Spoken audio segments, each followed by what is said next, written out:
And so that 23rd Psalm is beautiful. The Lord is my shepherd. I shall not want. He makes me to lie down in green pastures. He leads me also beside quiet waters. Beautiful. But then in John 10, he says, I am the good shepherd. And specifically, if you saw there in verse 11, he says, I am the good shepherd. The good shepherd lays down his life for the sheep. Now, I think it's important that we start with this concept of good. Why did Jesus say, I'm the good shepherd? Now, you might remember from last week, we talked a little bit about the concept in Hebrew of good versus evil. And we could talk about worldviews, we could talk about those things, but at the end of the day, good, if something is good, it builds up, okay? It brings life. It's this quality of love that we talk about. Good builds up. The idea of evil tears down.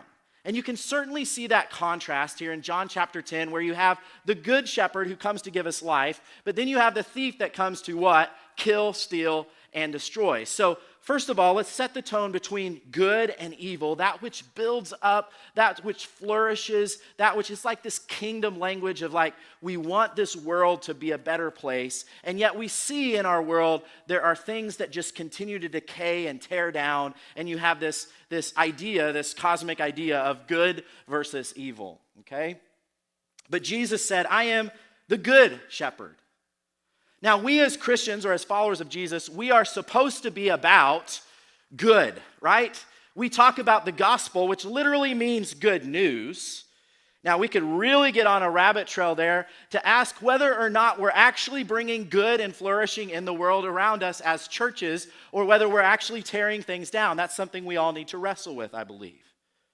Are we building things up or are we tearing things down? But we are people who are supposed to be about good news, right? And it is good news, my friends. We can celebrate, we can rejoice. It is good news that the good shepherd was willing to die for you and me, to take all that evil could hand it so that we could be about our Father's business. That's good news.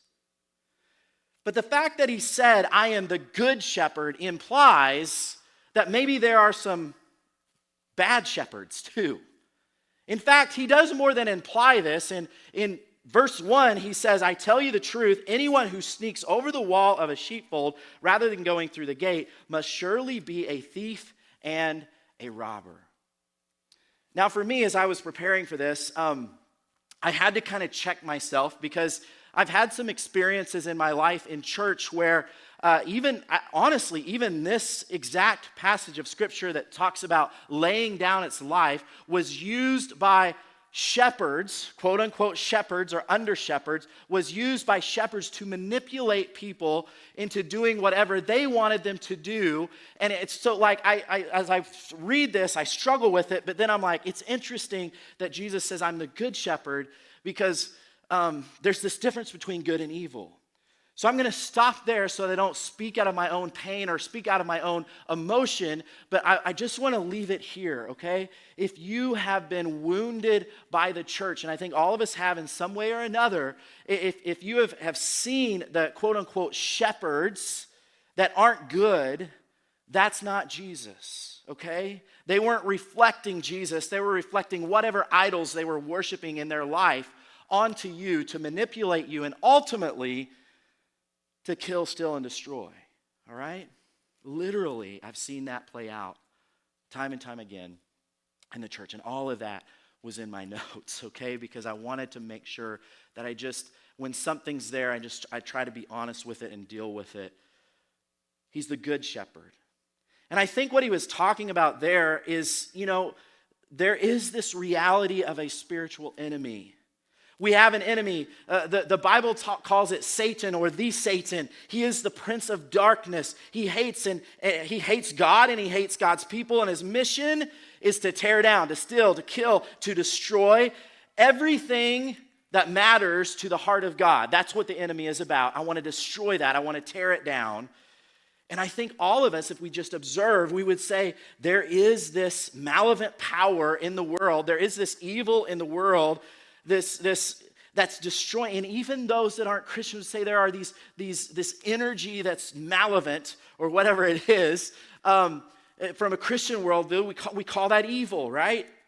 There's this power of evil in this world destroying a lot of things that matter to God. I could give a list. A lot of people are sick. That's not good. A lot of people, families are falling apart. A lot of marriages are in trouble. A lot of kids are making bad or breaking bad, right? And I believe at the root of this is the thief and the robber who comes to kill, steal, and destroy. Yes, you are responsible for your own actions, but let's not forget that we have a very real enemy and there are very real powers that are pressing against us to tear us down instead of build us up.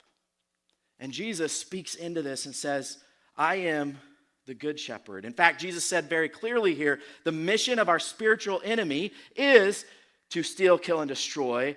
My purpose, though, he said, did you catch it?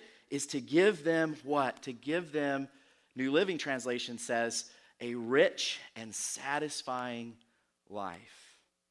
Other translations say to give them life and life more abundantly. So you can see the contrast there between good and evil, between the good shepherd and those who pretend to be good shepherds in our life, right? So if we're following this metaphor of the good shepherd and we're following the metaphor of shepherd and sheep, who are we in this metaphor? We're the sheep.